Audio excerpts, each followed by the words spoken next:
Glória a Deus. Meus irmãos e minhas irmãs, recebam todos a paz do Senhor, amém? É um prazer imenso poder estar aqui com os irmãos.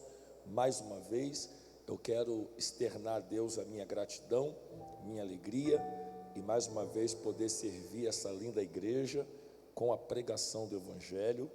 Quero agradecer ao pastor Alexandre por me confiar essa responsabilidade, agradecer e também desejar muitas melhorias à querida pastora Deise, que Deus continue abençoando, fortalecendo e dando muita saúde para a querida pastora, aos pastores, irmãos, amigos que aqui estão, pastor Mauro, obrigado pelo carinho, a todos os irmãos que desde o estacionar o carro recebem a mim com muito carinho, alegria e generosidade.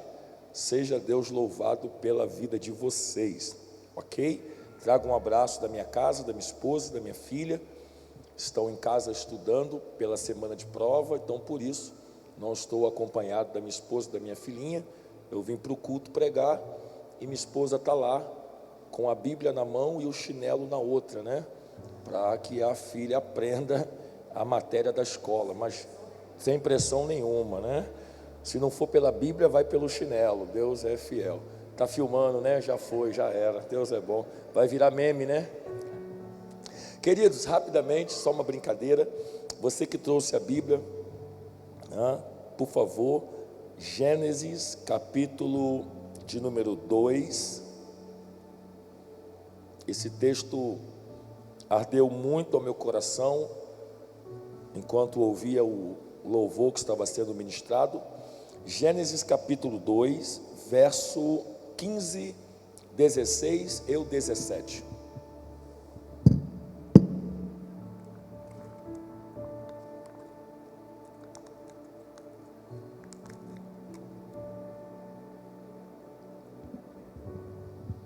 Gênesis capítulo 2, verso 15, 16 e 17. Você que não possui o exemplar na mão, quer acompanhar, está aqui na minha retaguarda, por favor acompanhe comigo.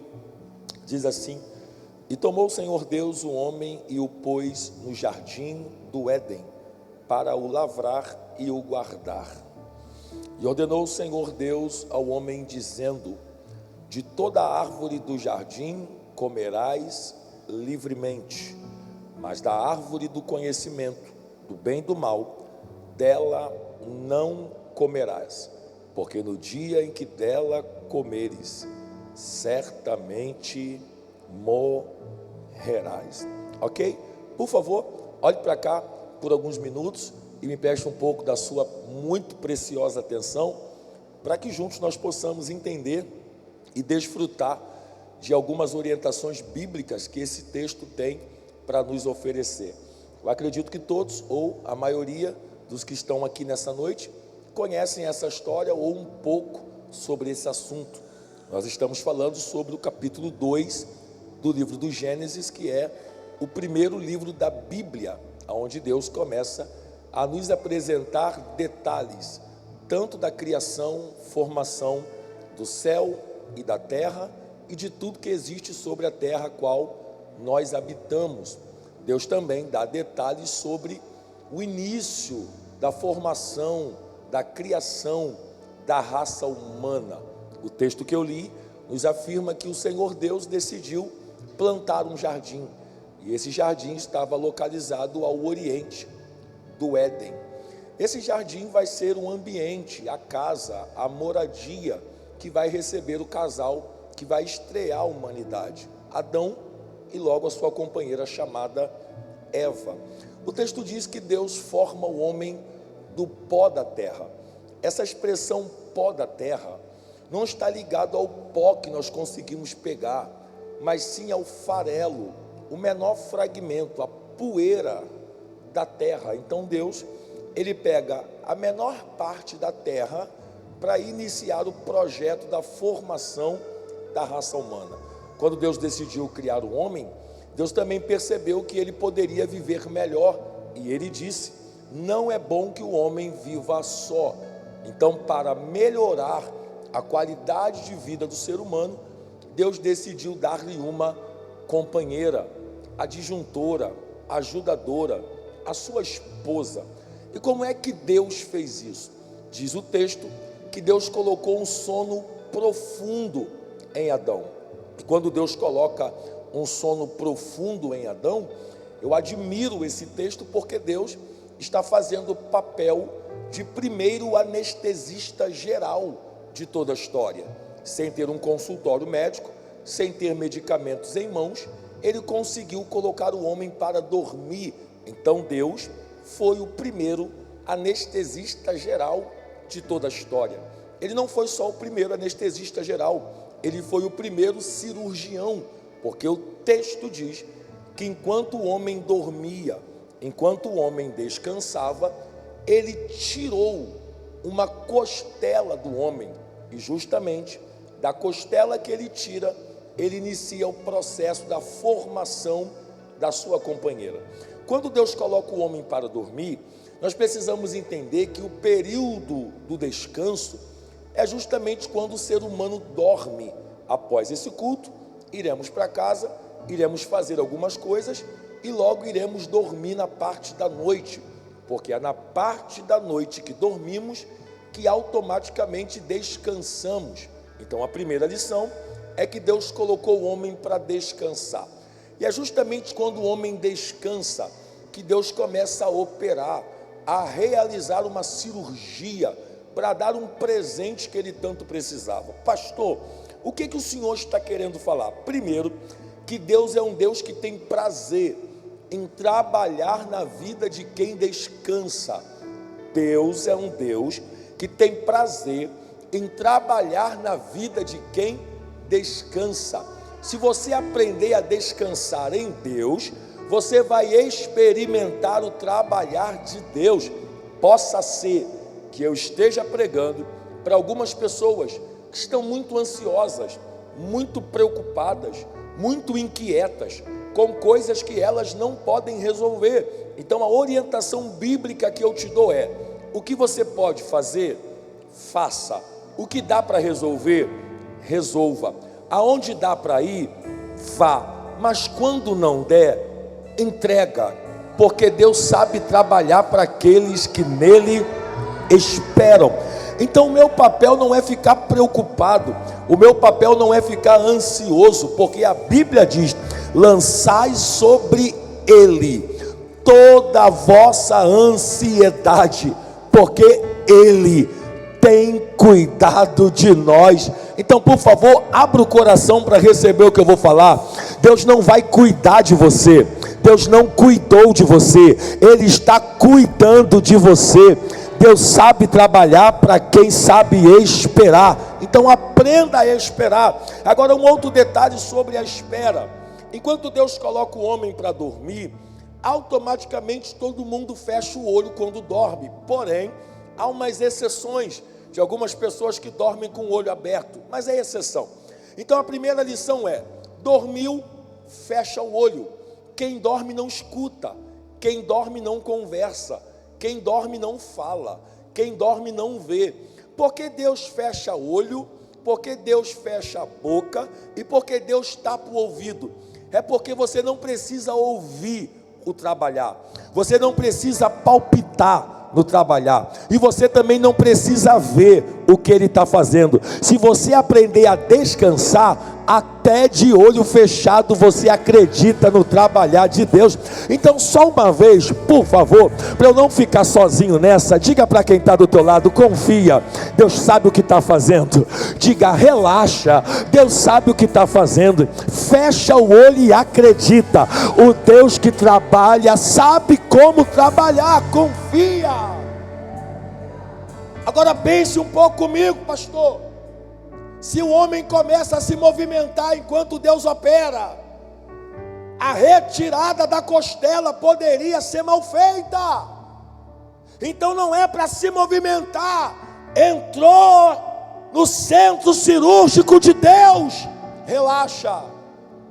Deus sabe o que tirar, Deus sabe o que fazer. Você não está na mão de qualquer ser, você está na mão do Deus que, quando opera, não há ninguém que possa impedir. Ponto final.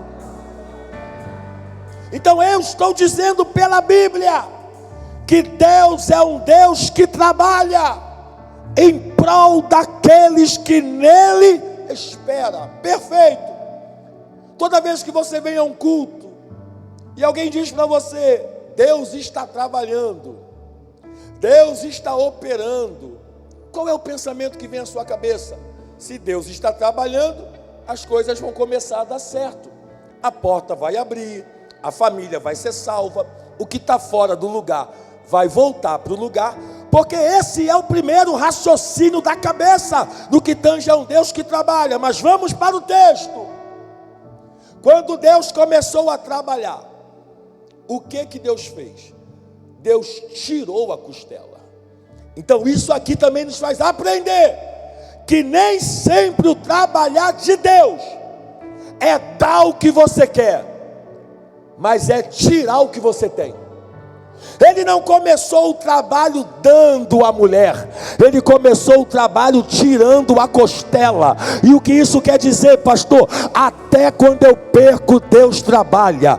Até quando dá errado, Deus trabalha. Até quando não sai do meu jeito, Deus trabalha. Possa ser que eu esteja pregando para alguém que está querendo arrumar alguém para culpar. A culpa é do diabo, não é. A culpa é do governo, não é. A culpa é de alguém, não é. Não é porque você perdeu que foi o diabo que levou. Tem hora que é Deus que tira o que você tem para te dar coisas maiores do que você já teve. Presta atenção. O que Deus tirou do homem? Uma costela. Eu pergunto e vocês respondem: quantas costelas Deus tirou? O ser humano é formado por 24 unidades de costelas, 12 superiores, 12 inferiores, 12 mais 12, 24. Então ele recebe uma mulher com um kit completo de 24 costelas e um corpo só. Quantas costelas ele recebe? 20 Mas para ganhar o kit com 24 teve que perder. Percebeu? Que não existe ganho grande sem abandono de coisa pequena. E eu vou repetir para ver se tu dá um glória.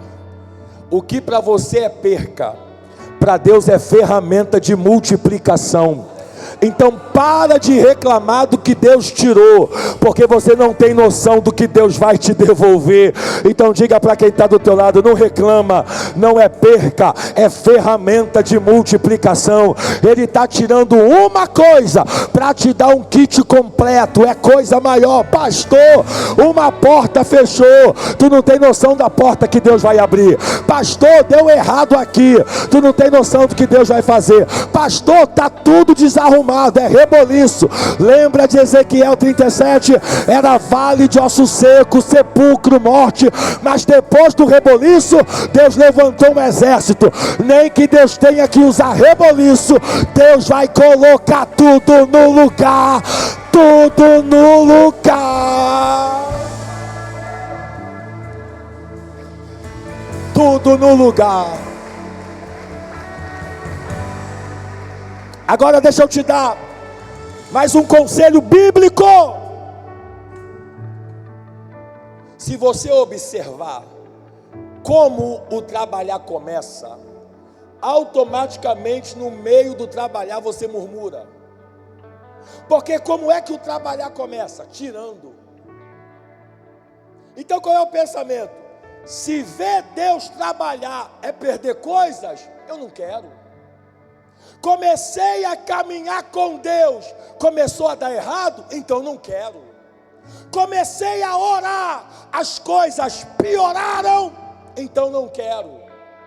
Quem pensa assim é quem observa o início do trabalho. Mas quem tem paciência para esperar, consegue perceber que a Bíblia diz: e o final das coisas, ai,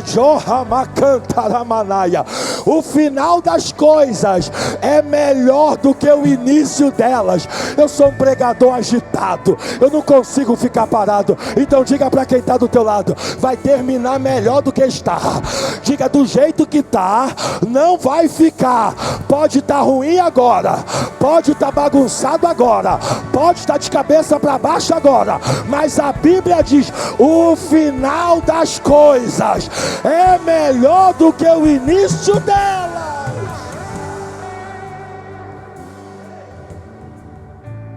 Deixa eu te dar só mais um conselho para entrar onde eu quero da mensagem. Deus tirou uma costela, um osso. E eu falei agora sobre Ezequiel 37, que era um vale de ossos secos. Está ligado a isso, osso. Quando Deus levou Ezequiel até o vale, ele fez uma pergunta: o que é que você vê? Ele diz: eu vejo ossos sequíssimos e numerosos, porque muitos são. Deus fez outra pergunta para Ezequiel: você crê que esses ossos podem reviver? Primeira pergunta: o que é que tu vê? Porque vê, todo mundo vê. Eu vejo ossos sequíssimos e muitos. Agora olha a pergunta: não é o que você vê, é fé. Tu crê? Porque vê, até quem não tem fé consegue ver. Agora tu crê que esses ossos possam reviver? Olha a resposta: Jeová, tu sabe que está difícil o negócio. Aí Deus: Ezequiel, profetiza. Para quem? Para o vale? Não, porque vale é vale até o final. Profetiza na direção certa, não profetiza para o lugar, não profetiza para o terreno, não profetiza para a terra, profetiza para os ossos. Sabe qual é o seu problema? É que você quer conversar com um vale, quando Deus quer falar com osso. Você quer conversar com a terra, quando Deus quer levantar pessoas. Então diga para quem está do teu lado: para de falar com a terra e fala com o osso que está nela. Para de falar com o lugar e fala com quem está dentro dela. Ossos secos, ouçam a voz do Senhor.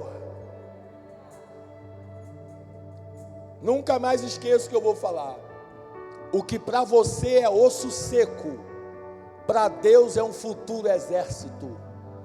Tem alguém da sua casa que aparentemente é osso seco, sai na sexta, volta na segunda, vai trabalhar, não volta para casa, mente desde quando te conheceu. Deus está mandando eu te falar: profetiza. Eita, Jesus vai falar com alguém aqui agora. Quando chegar em casa, não briga.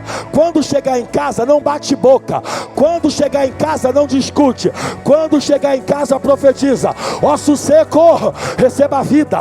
Osso seco, receba a vida. Porque o que hoje é seco, amanhã vai ser exército. Aponta o dedo para quem está do teu lado e diga: Deus vai levantar um exército na tua casa. Deus vai levantar um exército na tua família. Deus vai levantar um exército na tua descendência. É seco hoje, mas vai ser exército amanhã.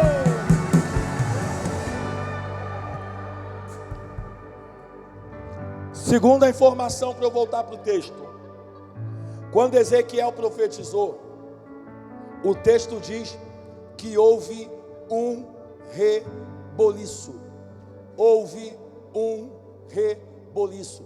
Vai no dicionário e pergunta para ele o que significa reboliço. Confusão, problema, discórdia, alteração de ambiente. Quem está vendo de fora está dizendo: o que adianta profetizar se quanto mais profetiza, mais problema acontece? O que adianta ir ao culto se quanto mais ao culto ela vai, mais problema na casa dela surge? Quem está fora acha que é problema, mas quem está profetizando está vendo que enquanto ele profetiza, cada osso volta para o seu lugar. Cada osso volta para o seu lugar. cada osso volta para o seu lugar. Eu vou liberar uma profecia bíblica. O que para a multidão é confusão, para nós é Deus colocando tudo no lugar. Diga para quem está do teu lado: Deus vai colocar tudo no lugar. Deus vai colocar tudo no lugar.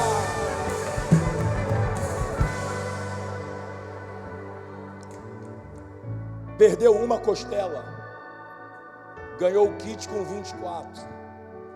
Só que o texto que eu li, Deus está dando ordem para o casal, ensinando como deve viver. E olha o que Deus falou: de todas as árvores que estão no jardim, vocês podem comer à vontade, livremente. Mas tem uma árvore aí no meio que eu não quero que vocês comam. Porque no dia em que dela comer, está aqui, certamente morrerás. Que árvore é essa, pastor? A árvore do conhecimento, que traz noção do que é bom e do que é mal. Primeira pergunta: se o fruto é proibido, por que Deus não esconde ele? Se o fruto é proibido, por que Deus não coloca ele no cantinho, onde ninguém possa ver? Se vai me fazer mal, por que Deus deixa tão visível assim? Quer resposta? É porque Deus não quer obediência forçada. Deus quer obediência espontânea. Eu vou ver o que não pode e eu vou decidir fazer o que é certo.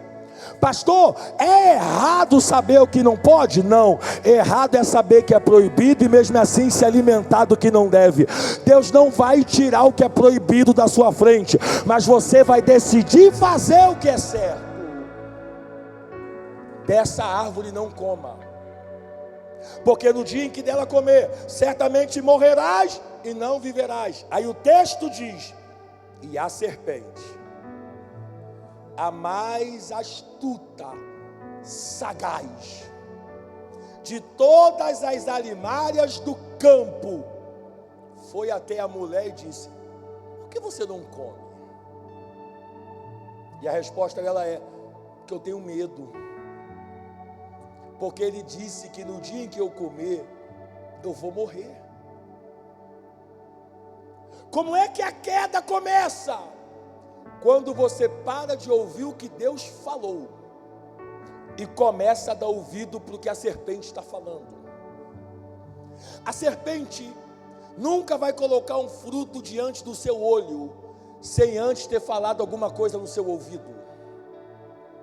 Vou repetir: a serpente nunca vai colocar um fruto diante do seu olho sem antes ter falado alguma coisa no teu ouvido.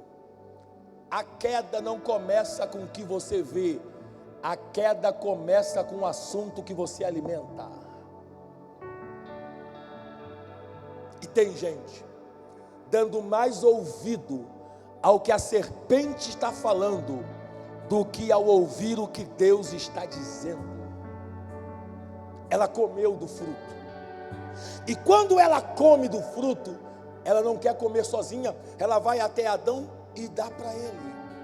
Os dois comem daquele fruto, e o texto diz que após comer do fruto, perceberam, notaram que estavam nus. Só que eles já estavam nus desde o início. Só que quando o pecado entra, a vergonha aparece. E o que Adão fez? Está aqui, está aqui. E eles cozeram folhas de figueira e fizeram para si aventais. Deixa eu te explicar. Cozeram aqui não está ligado a cozer alguma. Não. Cozer é costurar. É usar folha de figueira na frente, folha de figueira atrás, costurar, unir a lateral para que a frente esteja coberta e a retaguarda também.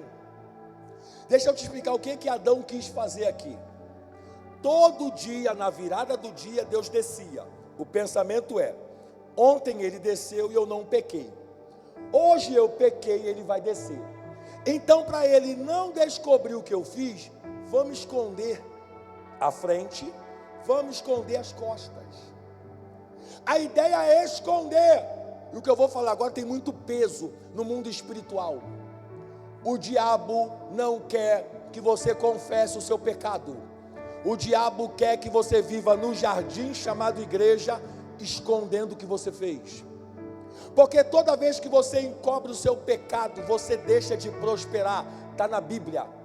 Todo aquele que encobre o seu pecado nunca prosperará, mas aquele que confessa e deixa, esse alcançará misericórdia. Posso te dar um conselho? Pecou, não esconde. Pecou, não camufla. Pecou, não coloca debaixo do tapete. Filhinhos, não pequeis, mas quando pecar, há um juiz, há um advogado. É melhor confessar e receber perdão do que esconder e não ser perdoado. Esconderam. Só que há uma problemática aqui, porque a folha de figueira, enquanto está na árvore, é verde como as outras. Arrancou de lá. Ela não recebe água que a raiz puxa da terra. Raiz joga para tronco, tronco joga para galho, galho joga para folha, folha alimenta fruto. Se ela não está mais ligada à figueira, e ela não bebe mais da mesma água, automaticamente a tonalidade da cor muda. De verde vai para amarela, de amarela vai para marrom, de marrom ela resseca, de ressecada ela esfarela. Porque quem não bebe da água que a terra dá, não consegue ter o mesmo semblante que você tem. Ela muda a tonalidade, porque o pecado é assim. Ele muda o semblante, ele muda o olhar, ele muda o jeito de ser. A pessoa entrava na igreja fogo puro, agora entra de cabeça baixa. O que aconteceu? Pecou e não confessou. Tentou esconder. E o que deveria acontecer, pastor? Morrer. E o que eu quero pregar, eu falo agora. Deveria morrer, porque está no texto. No dia em que comer, certamente morrerás. E a primeira morte não é a física, é a espiritual. Porque no dia anterior, quando Deus desceu, eles se apresentaram. Só que após o pecado, quando Deus desceu, eles se esconderam. Quem peca é assim. Quando Deus desce, ele se esconde. Ele tem medo. Prova, está no texto. Deus desceu e perguntou: Adão, onde é que você está? E olha a resposta dele: eu ouvi a tua voz entrar e eu fiquei com tanto medo que eu me escondi. Porventura você comeu do que não era para comer? Olha a resposta: foi a mulher que tu me deu. Sabe o que eu acho engraçado? Ele comeu porque quis, mas quando a fatura veio, colocou a culpa nela. Posso dar um conselho? Para de culpar os outros por aquilo que você quis fazer. Para de botar na conta dos outros aquilo que você quis fazer. Você não foi forçado a fazer, fez porque quis. Quando a sentença vem, não coloca na conta de outro, não. Era para morrer, mas olha como Deus é bom. É o texto. E um animal morreu, e a pele do animal cobriu a nudez do homem. E aqui eu acabo. Que animal é esse, pastor? Não sei. Não sei, porque a Bíblia não diz. E se a Bíblia não diz, eu não tenho que inventar. Mas eu acredito que seja um cordeiro, porque era o animal utilizado para a remissão de pecado no Antigo Testamento. E no Novo, Jesus diz: eu sou o Cordeiro de Deus. João falou dele: eis aqui o Cordeiro de Deus que tira o pecado do mundo. Só que o auge desse texto é o seguinte: o homem usa uma folha para esconder, Deus usa um animal morto para perdoar. Que coisa linda, né? Enquanto você tenta esconder, Deus está doido para te perdoar. E como é que o perdão acontece? Entendendo a diferença da folha de figueira para o animal que morreu. A folha de figueira tinha vida? Não. Se não tem vida, não perdoa, só cobre. O animal morreu, perfeito. Tinha pia da purificação para lavar o animal, tirar as entranhas? Não.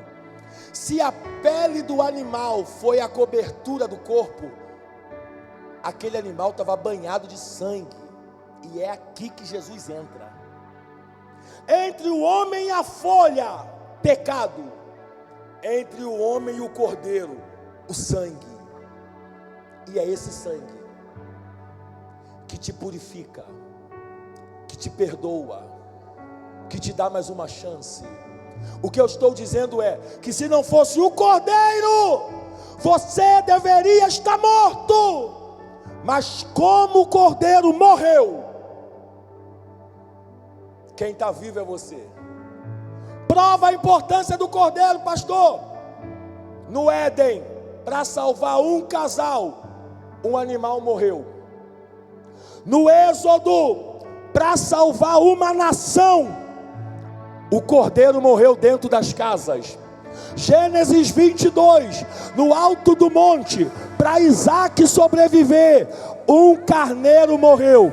E para nós, João capítulo 3, versículo 16: porque Deus amou o mundo de tal maneira que deu seu único filho, para que todo aquele que nele crê não pereça, mas tenha a vida eterna. É por isso que Apocalipse está escrito: eis aí o Cordeiro de Deus, que morreu, ressuscitou, venceu. Ele vai abrir o livro e desatar os selos. É por isso que no Jordão o Batista falou: eis aí o Cordeiro de Deus que tira o pecado do mundo. Nós só estamos aqui porque ele morreu, mas ao terceiro dia ele ressuscitou.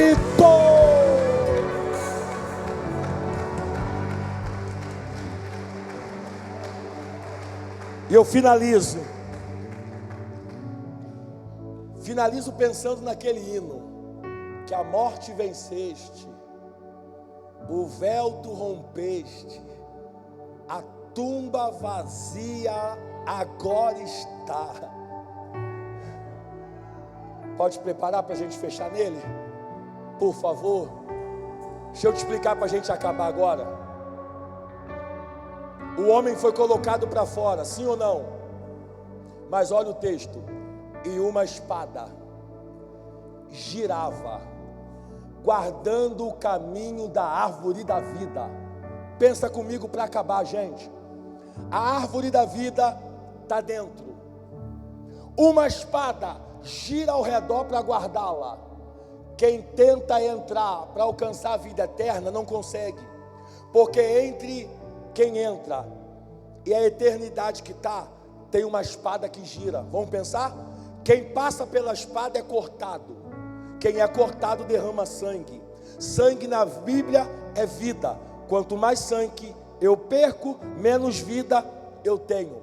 Então eu consigo entrar, mas não consigo sobreviver. Nós não precisávamos de alguém que ia morrer pela igreja. Não. Porque os heróis da fé morreram pela igreja. Apóstolos morreram pela igreja. Discípulos morreram pela igreja. A nossa salvação não estava ligada a alguém que ia morrer pela igreja. Nós precisávamos de alguém que ia entrar, passar pela espada, sangrar na entrada, morrer na entrada e ressuscitar na saída. Te lembra alguém? Que pela via dolorosa sangrou, morte de cruz, ele entrou, passou pela espada, derramou sangue, morreu, mas no terceiro dia ele saiu.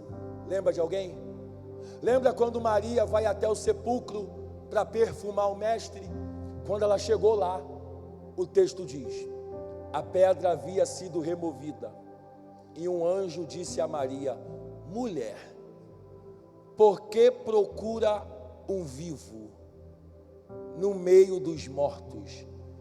Ele não está aqui, ele ressuscitou.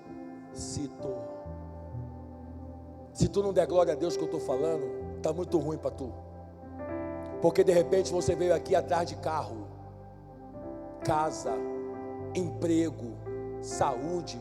Está errado? Não, ele pode, mas ele é mais do que casa, ele é mais do que carro, ele é mais do que saúde. Ele é a ressurreição dos mortos, ele é o caminho, ele é a verdade, ele é a vida.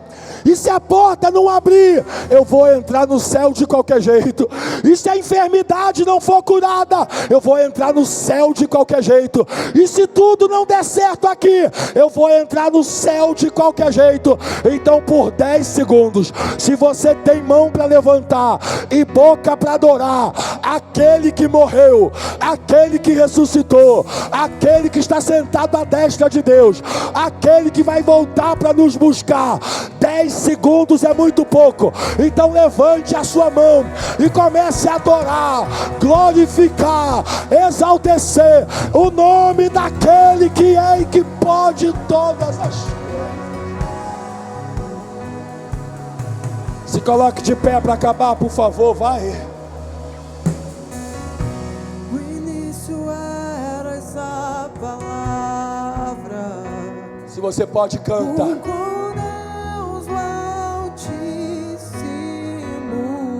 Se você sabe, canta. O mistério de tua glória. Canta isso, vai. Cristo em ti se revelou. Oh, quão lindo esse nome é. Canta, canta. Oh, quão lindo esse nome. Que nome é esse? O nome. Que nome é esse? Que está acima de todos os nomes. Que nome é esse? Que tem autoridade no céu e também na terra. Que nome é esse? Que todo joelho se dobrará e toda língua confessará. Que nome é esse?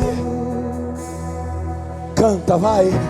Deixou o céu para buscar. Ah, levanta a tua mão. Tira a mão do bolso. Adore a Jesus, Ele merece. Amor maior que o meu pecado. O amor é maior do que o pecado. Nada pode nos separar do amor de Deus. Oh, quão maravilhoso canta! Oh, quão maravilhoso é. Que nome é esse? O nome de Jesus, meu rei. Oh, quão maravilhoso é. Que nome, que nome. Maior que tudo Ele é. Sobe, vai lá em cima. Canta pro inferno ouvir. Oh, quão maravilhoso é o nome de Jesus. Canta com a alma, canta, canta isso, vai.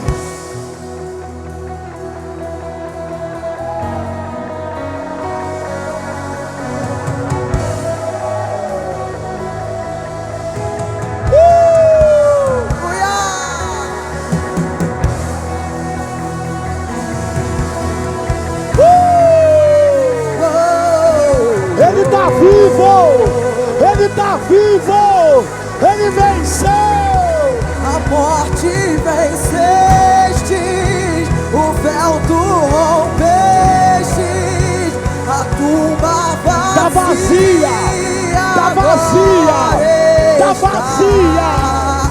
O céu te adora, proclama a tua glória, pois ressuscitaste. Canta, canta, canta, ele é invencível, És invencível, inigualável, hoje pra sempre. hoje pra sempre. Eu já estava com a mão levantada, adorando. Teu é o reino, Vamos, batera, pisa. tu é a glória, acima de todo nome. De novo, de novo, de novo. A morte venceste, o véu tu rompeste. Tá vazia, tá vazia, tá vazia, tá vazia. Canta, O céu te adora, proclama a tua glória. proclama a tua Ele ressuscitou, glória, tá vivo. Ele é invencível, ele é invencível, ele é invencível. És invencível, Eu quero te ouvir inigualável, hoje, pra pra sempre. Reinará, o reino é dele, o reino é dele. Teu é o reino, Toda a glória é tu dele. a glória.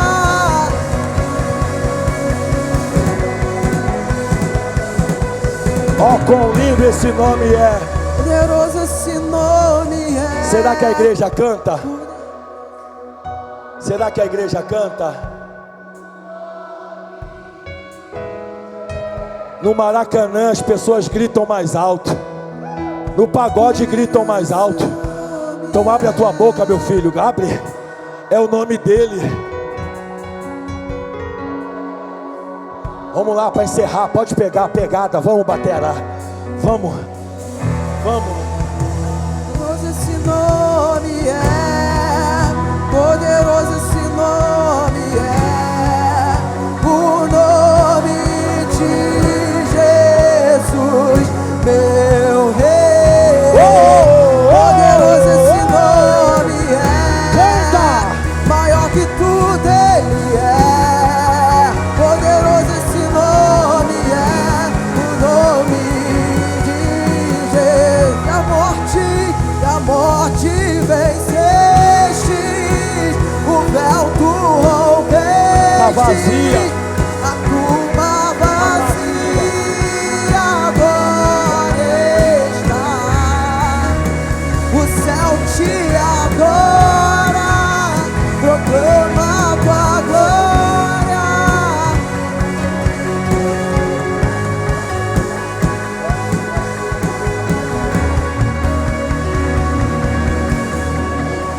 Uma coisa vou pedir.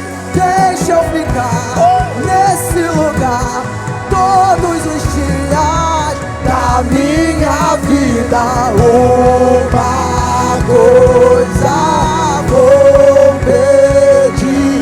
Deixa eu ficar nesse lugar todos os dias da minha vida.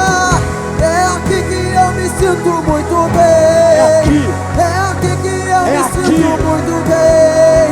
É aqui que eu me sinto muito bem. Não há outro lugar melhor. Não há.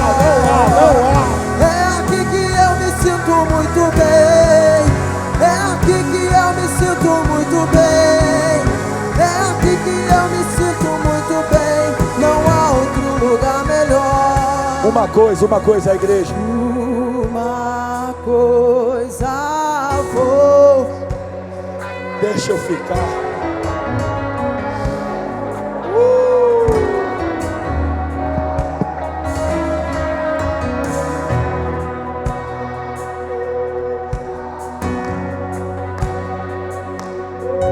Deixa eu ficar.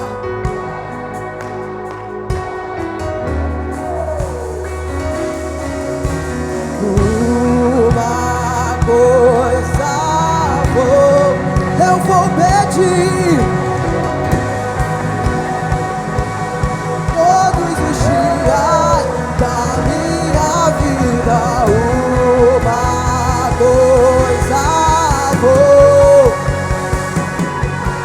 eu ficar.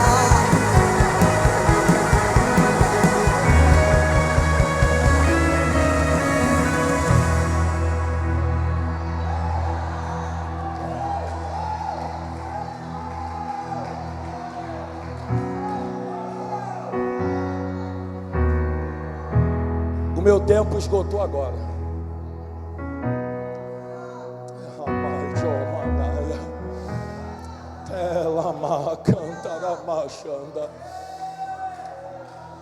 Coisa boa, coisa gostosa. Oh, aleluia. Deixa eu encerrar fazendo uma pergunta para você. Deixa eu encerrar fazendo uma pergunta. Eu não quero saber o tipo de pecado que você cometeu, a gravidade do erro que você cometeu. Eu só quero te falar que o Cordeiro está pronto para te perdoar. O nosso pecado deveria nos colocar para fora, mas a morte e ressurreição do Cordeiro nos colocou para dentro. Eu não vou passar do tempo. Você já entendeu a mensagem. Se tem alguém nessa noite que nunca se entregou a Jesus, de repente você gosta de vir ao culto, você gosta de ouvir louvores, você gosta de ouvir a palavra. De repente alguém da sua casa é cristão, mas você ainda não. De repente o seu argumento é: não estou pronto. Ninguém está pronto para nada. Ninguém está pronto para nascer. Ninguém perguntou se você queria nascer, e você nasceu. Ninguém está pronto para morrer, mas um dia todos nós vamos morrer. Deus não levanta a gente pronta, Deus apronta a gente torta. Pastor, eu sou muito fraco para isso. Então você é a pessoa perfeita para isso, porque a graça se aperfeiçoa na fraqueza e não na força. E se eu cair amanhã? Se cair, o cair é do homem, mas o levantar é de Deus. Pastor, eu não sou perfeito. Quem é? Não existe ser humano perfeito, e Ele não exige o que você não pode dar.